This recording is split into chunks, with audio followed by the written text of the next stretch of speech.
In this section, we will show you how to sign in to LogMeIn for the first time. So go to your web browser and go to the LogMeIn.com website, which is just LogMeIn.com. Click on the Login button and sign in with the email address that you used to create your LogMeIn account. And sign in with the password that you selected for your LogMeIn account. For right now, don't check this checkmark that says I trust this device. We'll show you a better way to get in.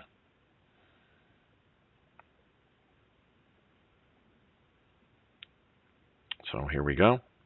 We see our email address. It says user of Microsupport Inc. And we see the computer that we have access to. Click on that computer or the main menu here. And now this is asking us for our username and password for our computer. Our username and our computer password are different from the LogMeIn account. This is the username and password that we use to get into our computer in our office. A lot of people think that they don't have a username since they don't type it in, but the username is usually automatically remembered for people. So you will need to find out what your username is and type that in. And now you type in the password that you type in when you are sitting in front of your computer. This is not going to be the same password that you use for your LogMeIn account.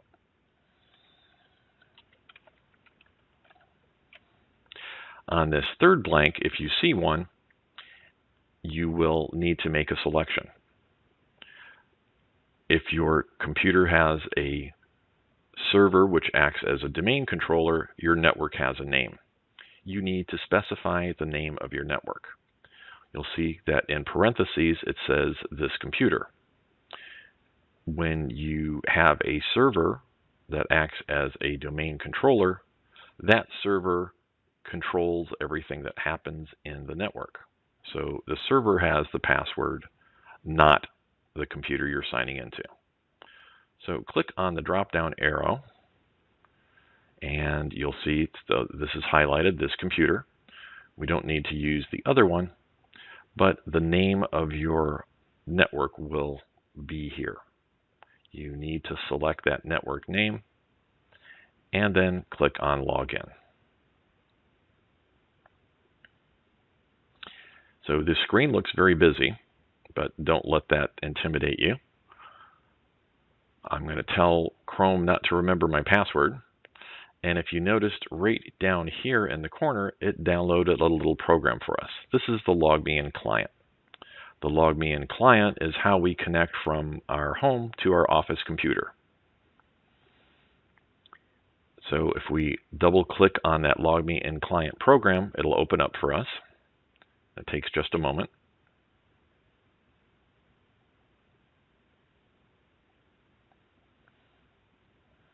And don't be concerned that it's saying disconnected here. That's fine. You will probably see security alerts like this. This is your Windows computer security doing its job. It's asking us if this LogMeIn client program is safe to allow through our firewall. And it is safe to allow that. So public networks, private networks, you may even have a third box here. You can check all of those and say allow access. Okay. So I'm going to close this window. And we will see a couple of other windows here that we'll talk about in just a moment. But at this point, we are actually all done with the web browser. Let me just minimize these to get them out of the way. So this web browser with all this confusing stuff can be closed down. We have the LogMeIn program here, and we'll talk more about the two windows in just a moment. But since we've typed in our computer username and password, LogMeIn will allow us to easily log into our Office computer by clicking on the Login button here and under the connection alert. So it saves us from retyping our username and password on our Office computer. The very first time we connect to LogMeIn, it's going to ask a couple of additional questions. So we could blank out our screen in the Office. Most of the time we don't need to do that, so we'll say, don't display this message again, and continue. It may take a moment or two because a lot of information is going back and forth. But you'll see we have monitor 1 listed up here. We actually have 2 monitors on our Office computer, and we'll show you about that a little bit more in the next section. At this point, you see this icon down here, the white circle with the 3 blue dots in it. That is the LogMeIn client program. And to make things simple for yourself, if you simply right-click on that LogMeIn client and say Pin to Taskbar, this icon will always be here, and it'll make it easier for you to sign into LogMeIn the next time.